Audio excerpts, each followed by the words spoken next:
네, 안녕하세요 친구들. 네 번째 영상으로 찾아뵙게 된 서태현 라파엘, 권준원 미카엘 선생님이라고 합니다. 네, 먼저 교리 시작하기 앞서 성모성 바치고 시작하도록 하겠습니다. 성부와 성자 성령의 이름으로 아멘. 은총이 가득하신 말씀 기뻐하소서. 주님께서 함께 계시니 은지 먹드시며 태중의 아들 예수님 또한 먹드시나이다. 천주의 성모 마리아님, 이제와 저희 죽을 때 저희 죄는 위하여 빌어주소서. 아멘. 네, 이번 교리의 주제는 대림식이에요. 친구들 모두 대림식에 대해서 잘 알고 계시나요? 먼저 대림이란 라틴어로 기다리다, 준비하다에서 유래를 했어요. 또 한자어로 대림은 기다릴 때 이 말이 임자를 써서 구세주의 오심을 기다린다는 뜻을 의미하죠. 대림 시기는 12월 25일 크리스마스죠. 예수 성탄 대축의 전 4주간이 바로 대림 시기예요. 천주교에서는 1월 1일이 아닌 대림 시기가 바로 새해로 지정하고 있죠.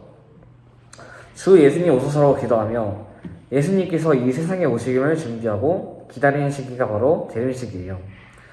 대림 시기에는 세 가지 의미가 있는데 어떤 거죠? 자, 대림식의 세 가지 의미 중 첫 번째는 2000년 전 세상에 오신 예수님의 성탄을 기념하기 위한 준비를 하고, 두 번째로 다시 오시어 세상을 심판하시고 완성하실 그리스도를 기다린다고 합니다. 세 번째로 주님께서 오실 길을 닫기 위하여 보속과 속죄를 준비한다고 합니다. 여기서 보속이란 죄를 보상하거나 대가를 치르는 것이라고 하고, 속죄는 자유를 주다, 해방시키다 라는 의미를 뜻한다고 합니다. 네, 다음으로는 대림 시기의 전례에 대해서 알아볼 거예요. 네, 대림은 총 4주죠. 그렇죠. 대림주는 네, 대림 1주는 세상 종말에 대한 준비와 경고로 늘 깨어있으라는 경고와 경각심이 말씀 전례의 중심이에요. 대림 1주에서 신부님의 제2 색깔은 자색입니다. 이 자색은 회개를 뜻하죠. 대림 2주는 세례절 요한을 통해서 회개를 강조하시고 구세주가 오신다는 것을 알립니다. 대림 2주 또한 자색이고, 또 다음으로 대림 3주입니다. 대림 3주만 신부님의 제2 색깔이 다른데, 그 이유는 대림 3주가 바로 기쁜 주일이기 때문이에요. 구세주 탄생이 임박하였으니 기뻐하라는 주일을 뜻하죠. 마지막으로 대림 4주, 성모 마리아의 넘치는 기쁨이 드러나는 주일이에요. 대림 4주 역시 신부님의 제2 색깔은 자색입니다. 대림 시기에는 대형 강성을 하지 않는데, 그 이유는 대림 시기는 구세주 예수 그리스도님이 오심을 기다리는 시기이기 때문에 대형 강성을 하지 않습니다. 네, 대림 시기는 예수님께서 오심을 깨어 기다리는 시기예요. 그러므로 우리 가톨릭 교회는 대림 시기 동안 기도와 선행, 자신의 잘못을 뉘우치고 반성하는 생활로 주님을 기다려야 돼요. 주님이 기다리기에 올바른 준비는 어떤 것이 있는지 한번 살펴볼까요? 첫 번째로 매일 자신을 성찰하는 생활을 하고 고해 성사를 받음으로써 주님을 맞이하기에 합당한 자가 되어야 해요. 또 두 번째로는 우리를 구원하러 오시는 주님의 도움 없이는 아무것도 할 수 없다는 겸손한 마음을 가져야 합니다. 기도하지 않고도 모든 일을 잘할 수 있다는 교만한 마음을 버릴 때 오시는 주님을 내 안에 모실 수 있습니다. 세 번째로, 우리는 비록 약하고 보잘것없지만 주님께서 함께 계시니 두려울 것이 없다는 믿음의 자세를 가져야 합니다. 실망하지 말고 주님을 온전히 믿고 바라야 합니다. 네 번째로, 사랑의 행동을 해야 합니다. 주님의 제자로서 주님을 본받아 꾸준한 기도와 사랑의 행위를 함으로써 기쁨의 생활을 할 수 있다고 합니다. 네, 지금까지 대림 시기를 지내는 신앙의 자세에 대해서 알아봤는데, 친구들 모두 앞으로 대림 시기가 다가오면 이렇게 실천을 해주셨으면 좋을 것 같아요. 다음으로는 대림 시기의 풍습에 대해서 알아볼 건데, 먼저 대림초에 대해서 한번 알아볼게요. 대림초는 총 4개로 구약시대에 이스라엘이 4,000년 동안 구세주 예수님을 기다린 것을 의미합니다. 대림 1주는 진 보라색 초를 사용하는데 3일을 상징하며 종말에 다시 오실 예수님에 대한 준비와 경고를 의미해요. 대림 2주는 연보라색입니다. 세례자 요한이 그리스도께서 세상에 오실 것을 예고하는 의미를 뜻하죠. 대림 3주는 분홍색이죠. 임박한 그리스도 탄생에 대한 준비와 기쁨을 의미합니다. 마지막으로 대림사주는 흰색, 성모님의 그리스도 스테이에 대한 기쁨을 의미해요.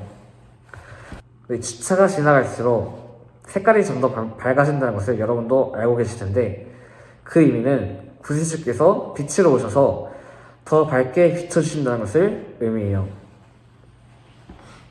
두 번째로는 대리만이 있어요. 대리만은 독일 풍습의 가장 보편적인 대림식이 풍습이에요. 전나무와 월계수 같은 상로스 잎을 엮어 만든 화환이죠.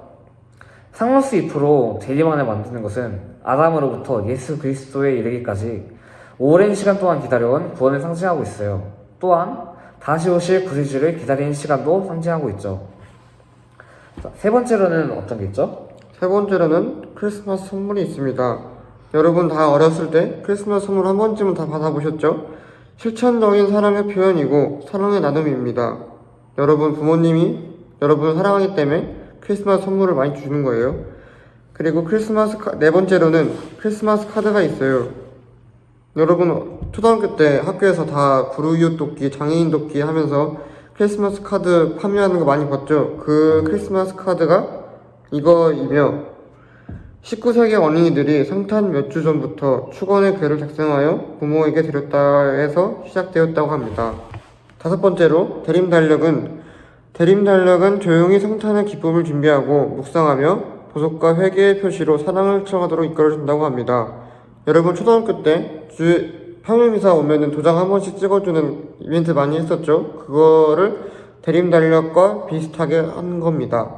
여섯 번째로 대림음악회가 있는데 전통적인 대림음악회는 교회, 학교, 회관 중심으로 또는 가정에서 가족끼리 이루어진다고 합니다. 예수님 탄생의 기쁨, 사랑과 정의, 가정의 평화가 대림음악의 중심이 된다고 합니다. 하루빨리 코로나가 진정되어 저희 밴드부도 다시 재개되고 대림음악회를 할 수 있으면 좋겠네요. 네, 일곱 번째로는 숙소 찾기가 있어요. 여관을 찾기 위해 헤매신 성모 마리아를 자기 집에 모시는 것을 상징하고 있죠. 그 다음으로는 성모 마리아 초가 있어요. 12월 8일 원죄 없이 잉태되신 복되신 동전 마리아 대축일에 푸른색 베일로 초를 장식한다고 하네요. 마지막으로 아사히의 나무가 있어요. 아사히의 나무는 예수님의 족보를 설명하는 나무 그림이나 생나무로 창조부터 예수님의 탄생에 이르기까지의 과정을 여러 가지 상징을 이용하여 설명한다고 하네요. 까지 대림식의 풍습에 대해서 한번 알아봤는데, 이제 마지막으로 문제 내야겠죠? 네, 첫 번째 문제는 대림시기는 언제부터 언제까지이며 무엇을 하는 시기일까요? 자, 두 번째 문제는 대림추는 몇 개이며 그 이유는 무엇일까요? 정답을 아는 친구들은 카카오 채널에다가 답을 보내주시기 바랍니다. 네, 이로써 네 번째 교리 주제인 대림시기에 대해서 알아봤는데, 마친 기도로 영광송 마치고 마무리하도록 하겠습니다. 성부와 성자 성령님으로 아멘. 영광의 성부와 성자 성령께 처음과 같이 이제 항상 영원히 아멘. 성부와 성자 성령님으로 아멘. 안녕.